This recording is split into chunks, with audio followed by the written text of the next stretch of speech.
Okay, so in the previous lesson, we talked about picking a high value use case that sort of makes sense for your end user.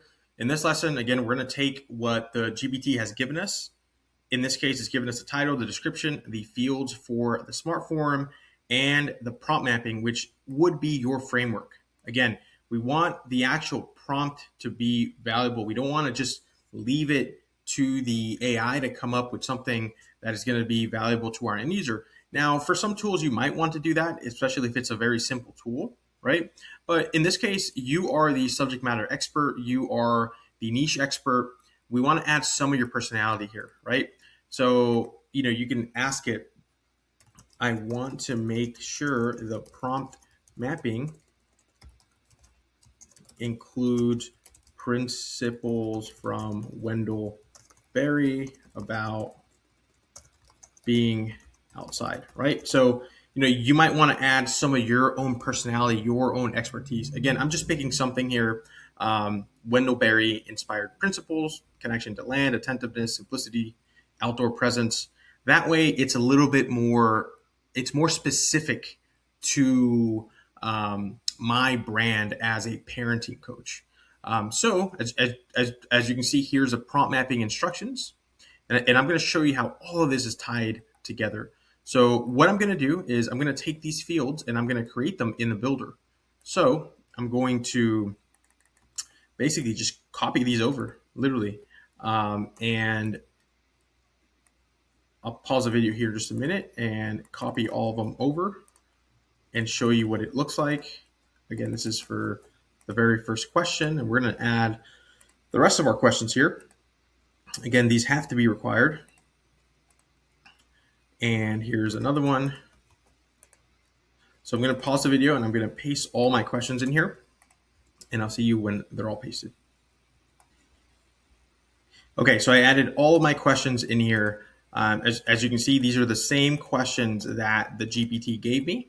Okay, so these are all of the questions. And the last thing I want to do is I want to update the submit button to generate ideas.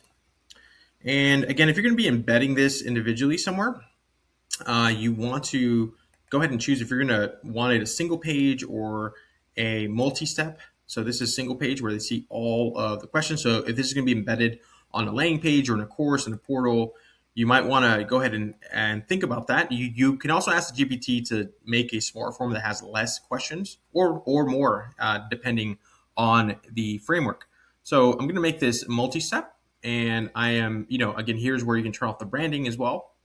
And we are going to go ahead and go into the prompt builder.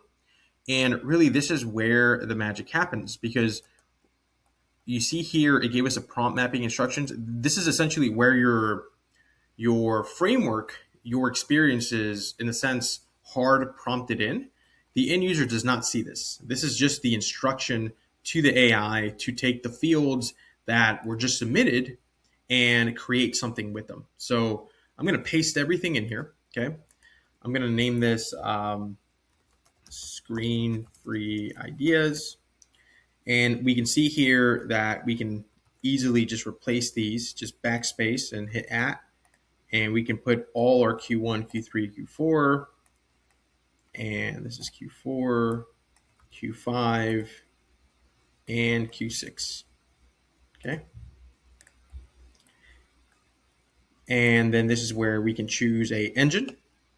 So for the engine, again, at this point, every engine is almost powerful past GPT-4. We recommend, again, more based on the context of how long the output is going to be. If it's going to be a large output, then you definitely want something that has a higher token.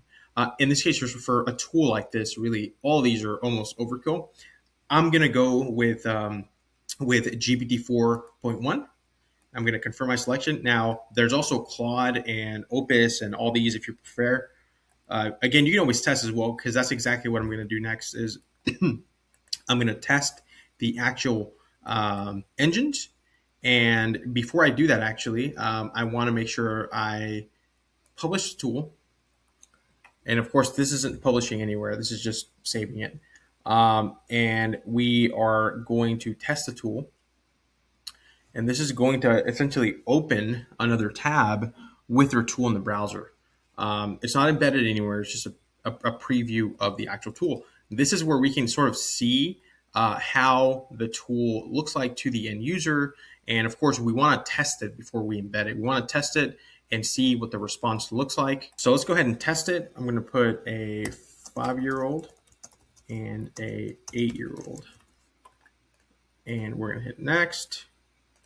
Dinosaurs, butterflies, drums, and leaves. Energy, high energy.